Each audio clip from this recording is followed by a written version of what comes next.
Hello friends, welcome to More Creative. दोस्तों, आज 1 मई दिन गुरुवार है, वही हिंदी महीना बैसाख और शुक्ल पक्ष की चतुर्थी है।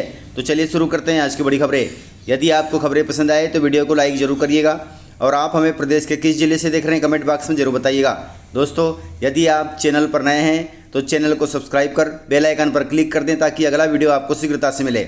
आप हमारे फेसबुक और इंस्टाग्राम पेज को फॉलो जरूर करें, इसका लिंक डिस्क्रिप्शन में दिया गया है। लाडली बहनों के लिए जरूरी खबर है, इस दिन खाते में आ सकती है लाडली बहनों की 24वीं किस्त, क्योंकि इसको लेकर आया है नया अपडेट। मध्य प्रदेश की सबसे चर्चित योजनाओं में से एक लाडली बहनों योजना की 24वीं किस्त का महिलाओं को बेसब्री से इंतजार है। बीते दिनों केंद्रीय कृषि मंत्री शिवराज सिंह चौहान ने कहा था कि तुम्हारे भैया ने ऐसा काम किया है कि लाडली बहन अब सिर्फ मध्य प्रदेश में ही नहीं बल्कि पूरे देश में चल रही है और यह योजना बंद भी नहीं होगी। आपको बता दें कि लाडली बहना योजना की मई महीने में 24वीं किस्त आएगी।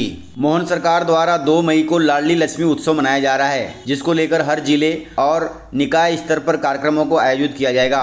और तो और प्रदेश में 48 लाख पेड़ भी लगाए जाएंगे। अब इसी कार्यक्रम को लेकर अनुमान लगाया जा रहा है कि लाडली बहनों की 24वीं किस्त 2 मई को जारी हो सकती है। हालांकि नगरीय विकास मंत्री कैलाश विजयवर्गीय ने कहा था कि लाडली बहना योजना बंद नहीं होगी। इस योजना की राशि हर महीने की 10 से 16 तारीख के बीच ट्रांसफर की जाएगी। सरकार अपनी सुविधा अनुसार 10 से 16 के बीच खातों में पैसे ट्रांसफर करेगी। लेकिन प्रदेश सरकार द्वारा 2 मई को लाडली लक्ष्मी उत्सव मनाए जाने के कारण यह राशि 2 मई को भी जारी हो सकती है। हालांकि अभी तक आधिकारिक घोषणा नहीं हुई है, लेकिन यदि 24वीं किस्त 2 मई को जारी होती है तो यह लाडली बहनों को बड़ा तोहफा होगा।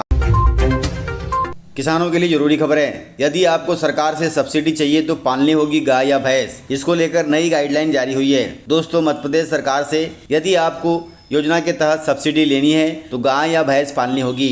दोनों एक साथ पालने पर आर्थिक लाभ भी नहीं मिलेगा।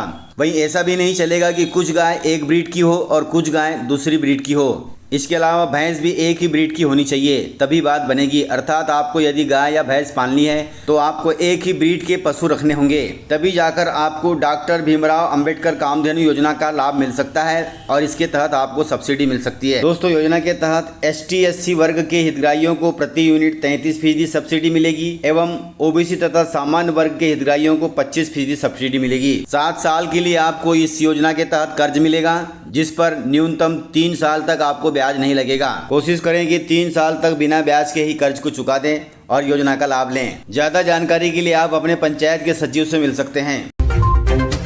दोस्तों, मध्य प्रदेश के इस शहर में चलेंगी 100 इलेक्ट्रिक बसें। इसके लिए तैयार हो रहा है मॉडल। दोस्तों, राजधानी भोपाल की सड़कों पर जल्द ही CNG बसों के स्थान पर 100 इलेक्ट्रिक बसों को चलाने की तैयारी की जा रही है। मध्य प्रदेश सरकार हैदराबाद मॉडल को अब भोपाल में लागू कर रही है। हैदराबाद से बसों को लाकर भोपाल में चलाकर देखा जा चुका है।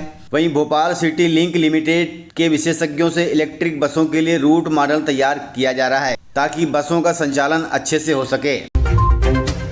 दोस्तों, किसानों के लिए खुशखबरी है। प्रदेश के 85 लाख से अधिक किसानों को किसान कल्याण निधि के जारी हुए 2-2 हजार रुपए। दोस्तों, मध्य प्रदेश सरकार ने राज्य के 85 लाख किसानों के खातों में 30 अप्रैल के दिन मुख्यमंत्री किसान कल्याण निधि योजना के तहत 2-2 हजार रुपए की किस्त जारी की है। मुख्यमंत्री डॉक्टर मोहन यादव ने 30 अप्रैल को धार जिले के उबरबन से मुख्यमंत्री किसान कल्याण निधि योजना के तहत 2025-26 की प्रथम किस्त जारी की है। यह राशि 1702 करोड़ रुपए की है। आपको बता दें कि किसानों को अब तक योजना की 11 किस्त दी जा चुकी हैं। अब यह 12वीं किस्त है। इससे पहले किसानों को योजना के अंतर्गत 10 फरवरी के दिन देवास जिले से 11वीं किस्त जारी की गई थी। 12वीं किस्त जारी होने से किसानों को मिला है बड़ा तोहफा। आप अपने अपने मोबाइल में मैसेज चेक कर लें। यदि मैसेज नहीं आया है तो आप अपना बैंक स्टेटमेंट चेक करवा सकते हैं। दोस्तों, मध्य प्रदेश में बंद हुए BA B.Ed और BSc B.Ed कोर्स। राजस्थान के बाद अब मध्य प्रदेश में भी इस साल से 4 वर्षीय BA B.Ed और BSc B.Ed कोर्स बंद करने का फैसला लिया गया है। इस वर्ष इन दोनों कोर्सों में एडमिशन नहीं होंगे।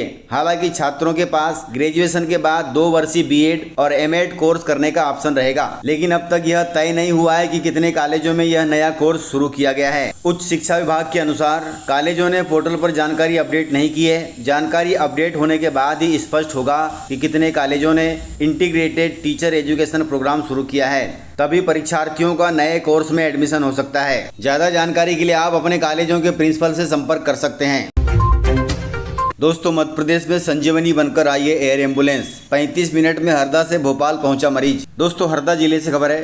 हरदा में सड़क दुर्घटना में गंभीर रूप से घायल हरदा के एक मरीज को बेहतर इलाज के लिए पीएम श्री एयर एम्बुलेंस से भोपाल भेजा गया। यह पहला मौका है जब हरदा के किसी मरीज को एयर एम्बुलेंस से इलाज के लिए किसी दूसरे शहर भेजा गया है।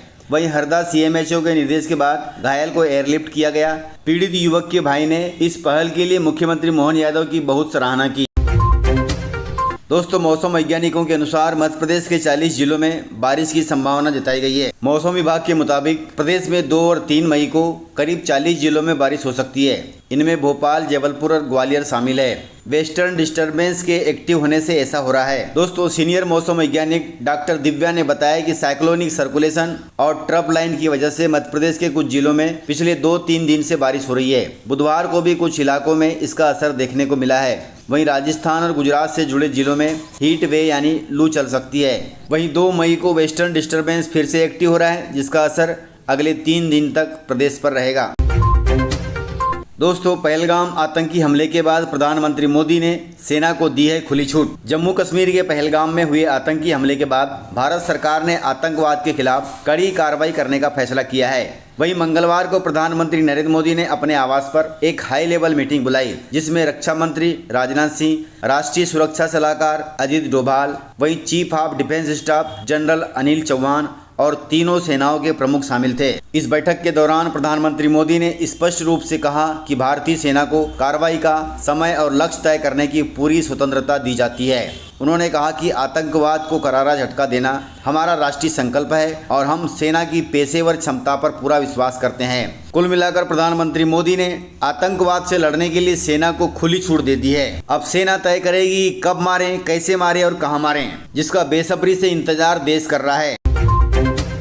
दोस्तों प्रदेश की राजधानी भोपाल में लव जिहाद केस के आरोपी हुए गिरफ्तार। दोस्तों राजधानी भोपाल में हिंदू लड़कियों को फंसाने के बाद उनसे दुष्कर्म और उनका वीडियो बनाकर दूसरी लड़कियों को फंसाने का दबाव बनाने वाले दरिंदों पर अब कानून का शिकंजा कसने लगा है। जिस रेस्टोरेंट में यह कारनामा हो रहा था, भोपाल पुलिस ने उस रेस्टोरेंट पर ताला लगा दिया है। बताया जा रहा है कि इसी रेस्टोरेंट में दुष्कर्मियों के गिरोह का अड्डा था। वहीं आशंका है कि रेस्टोरेंट का संचालक इस गिरोह को आर्थिक मदद उपलब्ध करा रहा था। इसके चलते पुलिस रेस्टोरेंट संचालक से पूछताछ कर रही है। वहीं पुलिस अधिकारियों ने बताया कि लड़कियों के बयान और आरोपियों से पूछताछ के आधार पर रेस्टोरेंट की पहचान की गई है और अब रेस्टोरेंट मालिक के साथ साथ रेस्टोरेंट पर भी ताला लगा दिया गया है। बताया जा रहा है कि आरोपियों में कुछ मुस्लिम युवक थे जो हिंदू लड़कियों को लव जिहाद में फंसा रहे थे। अब भोपाल पुलिस ने उन्हें पकड़कर गिरफ्तार कर लिया है। दोस्तों ऐसे मामले प्रदेश के हर जिले में हो रहे हैं। इस पर पुलिस प्रशासन को अलर्ट रहना चाहिए ताकि ऐसी वारदातें न हो। इस प्रकार से जानकारियां थी। तो मिलते हैं सर अगले वीडियो में, तब तक के लिए जय हिंद,